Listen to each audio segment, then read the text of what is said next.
Hello everyone and welcome to another tier list ranking video with a twist. Now what is that twist, Fraser? Is it an exciting new format? Are you ranking something you've never ranked before? No, the twist is that I cannot find the original video file for this video. So I recorded this video yesterday. I've got the OBS recording of like the tier list itself, but I don't know where the video of me doing it is. It's not on my camera anywhere. It's not on my PC anywhere. I know I clicked record. I don't know where it's got to. So the way I'm going to do it is I'm basically reacting in a way to my tier list OBS in front of me. I've got the video up in front of me. I'm just going to watch it and almost commentate as we go through. So it's going to be a stranger one. But we're doing no we're not. We are doing Sony Picture Animation Films.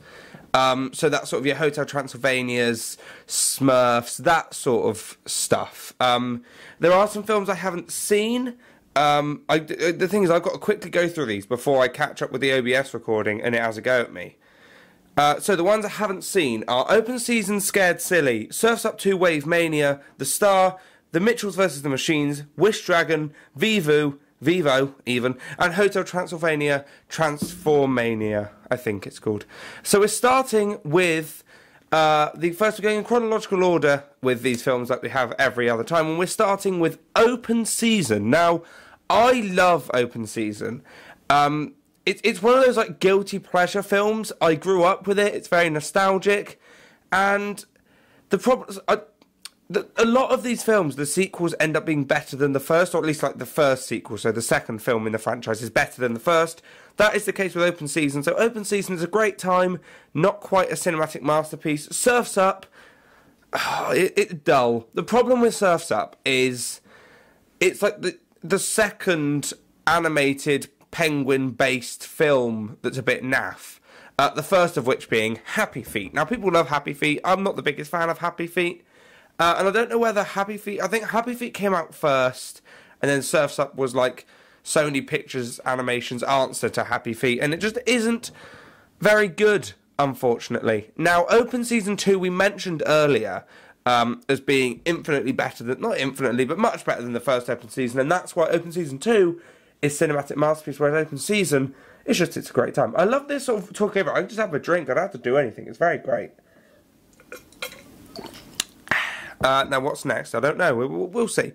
Clearly had a lot to say about Open Season. I love Billy Connolly in Open Season and Open Season 2 as Mr. McSquizzy. Incredible voice acting performance from Billy Connolly. Do more. He's retired now, actually, which is really sad. I miss Billy Connolly. Get back on the silver screen, Billy. Then we have Cloudy with a Chance of Meatballs. Now, I actually have rewatched this film fairly recently with Parker. We went back to his for a bit, I think just before a con. And we actually watched both this and the second Cloud with a Chance of Meatballs, which we'll get to later in the video. And it's one of those films that I loved growing up and actually still stands up to this day. It stands the test of time. It really does. It's a great concept. The cast of it is great. I think, I can't remember the guy as Flint, but he's incredible. It's an original concept. It seems like it'll be a bit naff. It works. It's got one of the classic dads with a big monobrow in it that you see his eyes at the end and it scares you. Open Season 3. No. It's fine. The things with Open Season is I'm more invested in Open Season as the characters than I am in saying, oh, each individual film is great, and that's why that is in the third tier. Now, the Smurfs. The Smurfs are kind of on the same level for me. A bit below, obviously, as the Muppets, where they're like a weird thing from the 80s and before that I really quite enjoy. I think the Smurfs are great. I remember seeing this film in cinemas, and I watched it a lot growing up. I used to collect the Schloich, who knows, the brand of little rubber figures, and I had over 100, I counted at once, over 100 of those Smurf figures, and they're great. They're fun. Them going to the real world is quite a common trope in things, but it's done very well. Neil Patrick Harris is in it. Hank Azaria as Gargamel is potentially one of the greatest villain performances of all time, and it gets even better in Smurfs 2, which we will get to later on. But the Smurfs, incredible, great voice cast, well done everyone. And I feel like the way they did Smurfs Village was perfect. It stayed very true to the original like cartoons, which I used to watch a lot growing up. Just everything about the Smurfs is perfect. Well done, Smurfs. Arthur Christmas. Now, what I will say about Arthur Christmas is I've said this quite a lot, and I will stand by it. I think two of the hardest things to do in media are create a new Christmas film or Christmas song that is loved. Now, the reason I say that is because, especially, like, at least over here in the UK, we have a set of Christmas films and Christmas songs that come out every year on repeat, and we don't really stray away from them. So to do a Christmas film or song and it be an instant classic like Arthur Christmas, or I guess the new song Elton John and Ed Sheeran did, I quite enjoyed that. If you write a new Christmas song / Christmas film and it's not like a cover or parody or whatever, then you're doing very well. That's how you know you're doing great. And the casting of Arthur Christmas is incredible. Like, you've got James McAvoy as Arthur, Mr. Poppy's in it, pirates in I guess Pirates and Adventurous Scientists, or Band of Misfits if you're American. I love this film. I think with any film like this, so Chicken Run, any Wallace and Gromit stuff, claymation is got to be one of the most underappreciated things. Like, the amount of time it takes to make that to the quality that it is, incredible. Again, another film with an incredible voice cast. Martin Freeman's in it as number 2. Hugh Grant, I want to say. Maybe it's not Hugh Grant. I think it is Hugh Grant as Pirate Captain. David Tennant as Charles Dickens, not Charles Dickens, Charles Darwin. Charles Dickens. Honestly, just god tier film. It doesn't get enough appreciation. Maybe the most underrated film on this list would be Pirates and Adventurous Scientists. I just love it. I love the Pirate Captain more than anything. And I kind of want a sequel, because the way they titled it made it seem like there was going to be more, and there haven't been, and it's been quite a while. So, Aardman, it's not even Aardman, is it? Sony, get on it, please. Thank you. I don't know how that works with that not being Aardman, because it definitely is like Aardman style. I feel like they did it, but maybe they didn't produce it. Who knows? But Pirates and Adventurous Scientists, cinematic masterpiece. I'm taking a lot of time talking about Pirates, quite clearly had a lot to say. So we're just going to stall until the next film comes on screen. This is a horrible way to do a video, but I could not be bothered to refilm the entire thing. As in, like, do the whole tier list again. So I thought, I've got this, I'll just talk over it. We'll wait.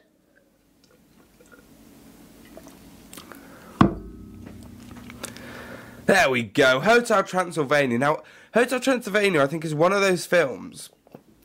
It happens a lot in animation, where you get a film, an original film, with a great, like, concept, a really good original concept, great story, incredible, and then the sequel's kind of shit on it. So it's not quite a cinematic masterpiece, Hotel Transylvania, but it's got, like, a lovely cast. It's got the Adam Sandler and all of his mates, and it is a great story, great idea, great execution, but as we'll see as we go on, it's really the sequels that let the Hotel Transylvania franchise down in a massive way. But the original, I would happily watch it, and I'd have a good time watching it.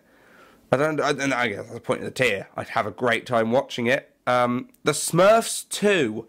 Now, I love that we got different Smurfs in this. Like, it's obviously the original Smurfs opens, we see loads of different Smurfs, but as in the Smurfs that end up going back to the human world for one reason or another that I can't quite remember. Vanity Smurf goes, and I love Vanity Smurf with my whole heart.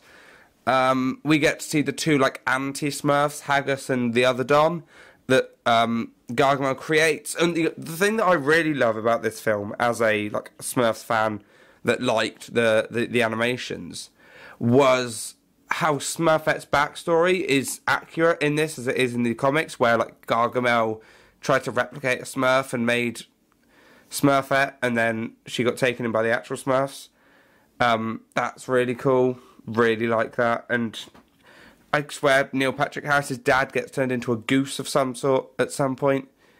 It's quite a strange film, actually. I don't know whether I would have put it in great time if I did. See, that's the problem. It changes from day to day. Cloudy with a Chance of Meatballs 2. So I said, yeah, we watched it recently. and it's fine. It's a bit weird, like the concept of all these foods have come to life. It's clever how they do it. I mean, it's got like the whole crew going, which I think's nice. The only thing that's slightly confusing about it is the whole orange vest men are very strange, and that plot's all a bit confusing. But for a Cloud with a Chance of Meatballs sequel, it does what it says on the tin. Hotel Transylvania 2, so the one where they get Johnny and Mavis's child and throw it off multiple heights to try and get it to turn into a vampire. What are we doing? What are we doing? Yeah, I'll watch it, but I won't enjoy it, I'm afraid. No, I'll enjoy it. It's okay. It's not as bad as some of the later ones, as you'll soon see, but it's fine. Goosebumps. Oh, not Goosebumps. Clearly, there was definitely Goosebumps, and then it went. Hotel Transylvania 2, it's okay. It's fine. Sure. I swear that's the one where Johnny puts, like, tits on his head or something. That's like a running joke where he dresses up as, like, the old style Dracula and gets, like, big tit heads or something. Goosebumps. Now, at school, I used to read the Goosebumps books, like the original R.L. Stine Goosebumps books, quite a lot, and I really enjoyed them. Great idea for plot. I love the whole, like, them coming out with the story, and R.L. Stine and Jack Black's in it, and I love Jack Black. And the aunt, I can't remember what the actress is called, but she's great. My only real complaint, and this isn't really at the film, as much as it is the budget, I guess, the CGI is very strange on a lot of the monsters. Oh my god, Smurfs The Lost Village, what an awful film. Like, it's look at the animation, it's horrible. Like, the original animation in, like, the Smurfs, 1 and 2, it was this, like, hyper-realistic version of the Smurfs, and it really worked for me. It was like, what would the Smurfs look like if they were in the real world? That's what they look like, very well done. And then they decided to do a Smurfs 3 and make them into this weird 3D animated Dove Wimpy Kid remake looking twats, and I'm not a fan. The story also kind of just shat on the Smurfs completely. It's dull. No, it shouldn't have got past the storyboard, apparently. Don't know I only recorded this yesterday. How do I not remember it? Oh, the Emoji Movie. Why the shit was this made? Like, it's one of those films that has too good of a cast for what it is. Like, obviously we've got James Corden as the Hand. Maya Rudolph's in it. Patrick Stewart's in it as Patrick Stewart, I think, or some sort of Patrick Stewart thing. It's a shit film. I watched it recently drunk with James and Parker. Awful film. Literally no plot. Cringy. It is worse than Wreck-It Ralph 2 for, like, product placement cringe levels. It is worse than Wreck-It Ralph 2. How it got past the storyboard is beyond me. That's the only film I remember where I put it. Honestly, just awful, awful stuff. Whoever made that, I hope they no longer have their job. Peter Rabbit. Right, here we go. Another one where James Corden, for some reason, in it as Peter Rabbit. I like Peter Rabbit. I read a lot of the books. My nan had them, I think. There was like a board game of it that I played. But why was it a film? Why was James Corden Peter Rabbit? Why was it made? We don't know. Like, it's not quite, shouldn't have got past the storyboard, because I like the idea of taking these older things, make them into new films. The CGI looks really cool. It's just a bit shit. Sorry, just not very good. I'm waiting for the next film. There can't be that many left, can there? I'm trying to think what we got left. Who knows? We'll get there at some point. I'm still talking about Peter Rabbit, apparently. Still talking about Peter Rabbit. Stephen Merchant would have been a better Peter Rabbit than James Corden. Just saying. We're getting there at some point. I'm stalling. Can you tell I'm stalling? There we go. We've got it. Okay. Next film is... We'll never know. Is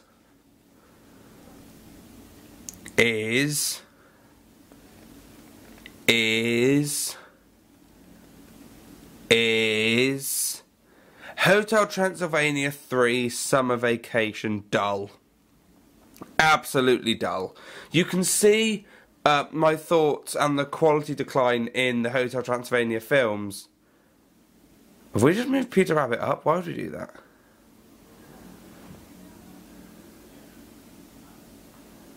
You can see the decline of Hotel Transylvania films by the fact it goes... The first one is a good time, the second one that I'll watch it, and the third one is dull. And if Hotel Transylvania Transformania was in this tier list, I haven't seen it, so it's not, it would be and shouldn't have got past the storyboard, I'm afraid, because that's why the original cast didn't come back for it. All a bit pointless. I don't know why Peter Rabbit got moved up by me there, don't remember doing that. Maybe that was Parker, because I think he likes Peter Rabbit, but that's irrelevant in my tier list. Goosebumps 2, Haunted Halloween. Now... I distinctly remember seeing this in cinemas, but I had to look up a synopsis of the film before I filmed this video, because I honestly cannot remember I couldn't remember the plot. And now I've been reminded of the plot, dull. Like, Goosebumps 2 is a great idea because there's so many original Goosebumps books, they just didn't execute it in a good way whatsoever. Like, there was a right way somewhere in there to do a Goosebumps 2. I'm afraid... They didn't. They just didn't find it. They just did not find the way to do it. Spider-Man Into the Spider-Verse. It's a great time. Like, I feel like I'm going to get shouted at for not putting this in Cinematic Masterpiece. It's fine. It's very good. I love the animation style. Angry Birds 2. Where's Angry Birds 1? I don't know. Angry Birds 2 shouldn't have got past the storyboards. It's not on here. I don't know why. I've seen it. But if Angry Birds, the original, was on here, that also shouldn't have got past the storyboard. The only thing that slightly saves the first and the second Angry Birds films is that Josh Gad's in it, and I bloody love Josh Gad. But other than that, there's no redeeming factors for either Angry Birds movie films. Why are we doing the Angry Birds movie? I get we've done Sonic movie, we've just done the Mario movie, both very good films. That's no excuse to start doing Angry Bird movies. And I think that's it. So, sorry for this weirder video where I sort of talk over my past self. There's simply just... The only other way to do it would have been to repeat... To literally, I record the tier list bit again. But I kind of I was happy with this ranking. This was my original ranking. Didn't want to change that, so I thought I'd just talk over myself for a bit. If you enjoyed this video and want to see more rankings from me, there's a playlist up here with all of my film franchise rankings. Down here will be something else, who knows. Subscribe here, podcast channel here. Goodbye, thank you very much.